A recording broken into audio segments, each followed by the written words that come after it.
நீங்க ஒரு பொண்ணு காதலுக்காக நீங்க ஏங்குறீங்க. ஆனா அந்த பொண்ணை இம்ப்ரெஸ் பண்றதுக்கு என்ன செஞ்சிருக்கீங்க? காதல் சொன்னது இல்ல சார்.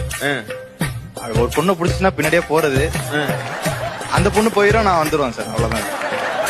இதுவரை அப்படி எத்தனை பேர் வழி அனுப்பி வச்சிருப்பீங்க? ஒரு 15 பேரு. இதுவரை யார்ட்டையுமே சொல்ல முயற்சி எடுத்துட்டே கிடையாதா? இல்ல சார், இந்த மாதிரி கிரஷஸ் ஆகுதான் சார்.